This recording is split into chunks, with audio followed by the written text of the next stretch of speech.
Hello everyone, welcome to Yukti professional classes. इस video में हम the prevention of damage to public property act 1984 के MCQs देखने जा रहे हैं।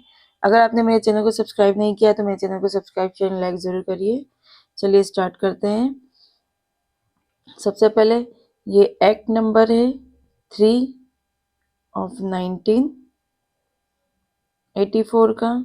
इसका जो कमेंसमेंट डेट है 28 जनवरी 1984 और इसका जो एक्सटेंशन है whole of the India.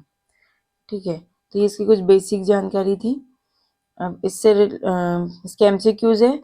What does the terms mischief mean under the PDPP act 1984? तो जो लोक संपत्ति क्षति निवारण अधिनियम या सार्वजनिक संपत्ति क्षति निवारण अधिनियम 1984 के अंतर्गत मिसचिफ शब्द का क्या अर्थ है? तो इसका अर्थ वही है जो आईपीसी में सेक्शन 425 में लिया गया है, वही इसका मीनिंग होगा। ठीक है, तो ये सेक्शन 2 क्लॉज ए में इसको डिफाइन किया गया है मिसचिफ को। चलिए देख लेते हैं। The word mischief under the PDPP act carries the same meaning as section 425 of the IPC. Mischief means causing destruction or change in property with intent to cause wrongful loss or damage to another person. ठीक है, तो मतलब जान करके किसी की property में का डिस्ट्रक्शन करना है, उसमें चेंजेस करना है इस इंटेंशन के साथ कि उसको रॉन्गफुल लॉस हो या उस पर्सन को डैमेजेस हो, तो वो मिसचीफ के अंतर्गत आएगा। नेक्स्ट है Which of the following is included under public property as per section 2 clause B? है ना, तो सार्वजनिक या लोक संपत्ति निम्नलिखित में से कौन, मतलब किसको शामिल किया गया है? तो यहाँ पे राइट ऑप्शन है। तो ऐसी जो भी प्रॉपर्टी है जो केंद्र या राज्य सरकार के स्वामित्व वाली संपत्ति हो या लोकल अथॉरिटी की संपत्ति हो या फिर निगम या सरकारी कंपनियों की जो संपत्ति है, ये सभी पब्लिक प्रॉपर्टी में लिया गया है। तो ऑल ऑफ द अबव इसका राइट आंसर है। सेक्शन 2 क्लॉज बी में बोला है public property means any movable हो या फिर इमूवेबल प्रॉपर्टी हो, ओन्ड, पजेस्ड और कंट्रोल्ड बाय, इनमें से किसी, या तो खुद की हो, उन्होंने पोजीशन ले रखा हो या नियंत्रण करते हो केंद्रीय सरकार, राज्य सरकार, है ना, लोकल अथॉरिटी है, स्थानीय प्राधिकरण, स्टेटरी कॉरपोरेशन और कंपनी जो कंपनीज एक्ट में एक सरकारी कंपनी के रूप में रजिस्टर्ड की गई हो, और any institution notified by central government. Central government केंद्र सरकार द्वारा अधिसूचित कोई भी संस्था हो इसके अंतर्गत कवर की गई है। चलिए नेक्स्ट है what is the punishment for causing mischief to public property under section 3 subsection 1? तो सेक्शन 3 सबसेक्शन 1 के अकॉर्डिंग अगर कोई लोक संपत्ति को क्षति पहुंचाता है तो उसको क्या दंड दिया जाएगा? इनमें से कौन सा दंड उसे दिया जाएगा? तो imprisonment up to 5 years and fine, है ना, 5 साल तक की सजा और जुर्माना दिया जा सकता है। तो सेक्शन 3 सबसेक्शन 1 में बोला है कि whoever commits mischief in respect of public property shall be punished with imprisonment up to 5 years and fine. This apply to ordinary public property not involving power, water और transport. मतलब इससे related वाली जो property है उसको include नहीं कर रहा है, ये ऑर्डिनरी पब्लिक प्रॉपर्टीज के अंतर्गत लिया गया है। तो 5 साल तक की इसमें इम्प्रिजनमेंट है और फाइन है।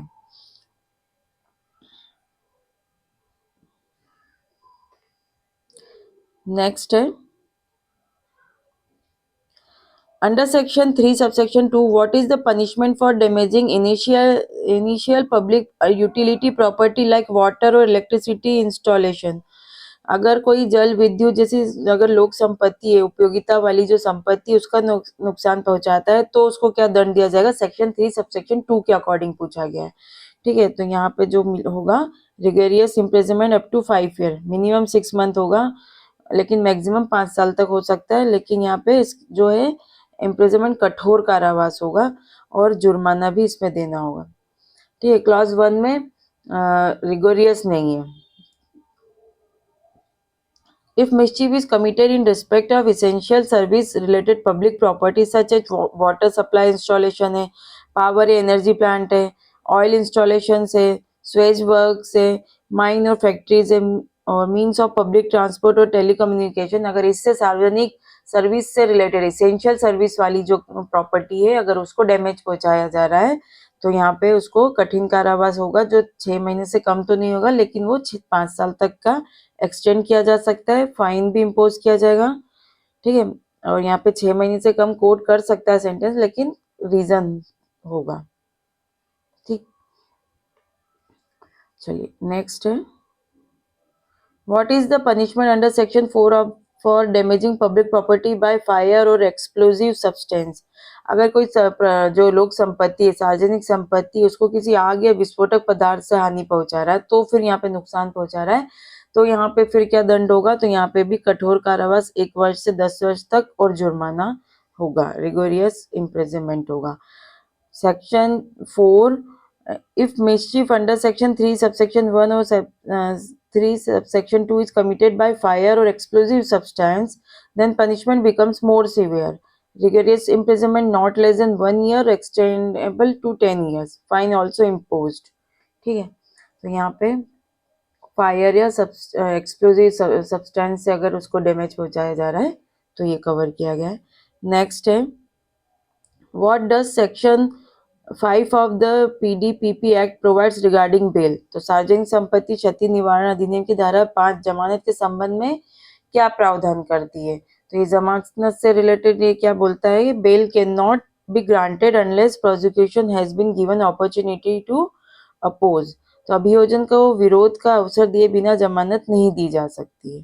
सेक्शन 5, नो एक्यूज और कन्विक्टेड पर्सन अंडर सेक्शन 3 और 4 shall be released on bail unless prosecution, मतलब जो गवर्नमेंट साइड है, is given a chance to oppose to bail application, जो उसने जो बेल कराई उसके अपोज में उसको सुनवाई का मौका दिया जाएगा प्रोसिक्यूशन का। This ensure seriousness and public interest are considered before bail. तो यहाँ पे ये मतलब बेल के पहले पब्लिक इंटरेस्ट को ध्यान दिया जाएगा, उसकी सीरियसनेस को देखा जाएगा, ये इंश्योर करने के लिए ये चीज डाली गई है। मतलब बेल जो मिलेगी वो प्रोसिक्यूशन अगर बोलता है, प्रोसिक्यूशन का सुनवाई होने के बाद ही बेल दी जाएगी, मतलब ऐसे ही डायरेक्ट जाके बेल नहीं होगी, यहाँ पे प्रोसिक्यूशन को सुना जाएगा। नेक्स्ट है, what does section 6 of the act state. अधिनियम की धारा 6 क्या कहती है, तो अधिनियम की धारा एक सेविंग क्लॉज है। ठीक है, तो saving clause, this act is in addition to other law, संरक्षण है यह अधिनियम अन्य कानूनों के अतिरिक्त है। तो this act is in addition to and not in derogation of other laws. That means action under PDPP Act can be taken along with IPC or any other act. ठीक है, तो ये एडिशनल कानून है, मतलब अगर कोई एक्ट जो ऑफेंस है अगर आईपीसी में भी कवर हो रहा है, ठीक है, मतलब तो वहां पे भी उसको पनिशमेंट दिया जाएगा और इसके अंदर भी उसको पनिशमेंट दिया जाएगा, ये अतिरिक्त है, एडिशनल है। ठीक है, किसी के विरुद्ध में नहीं है ये कानून, ये है ना, जो सप्लीमेंट है, पीडीपीपी सप्लीमेंट्स अदर क्रिमिनल लॉज। ये डजंट रिप्लेस आईपीसी और अदर एक्ट्स, इसको अब रिप्लेस नहीं करता है। पैरेलल प्रोसीडिंग चलेगा, अलाउज पैरेलल प्रोसीडिंग्स। चलिए नेक्स्ट है, व्हाट डज सेक्शन 7 प्रोवाइड। धारा 7 क्या प्रदान करती है, तो धारा 7 में जो दिया गया है वो repeal and saving of the 1984 ordinance, इसके बारे में बात करती है ये।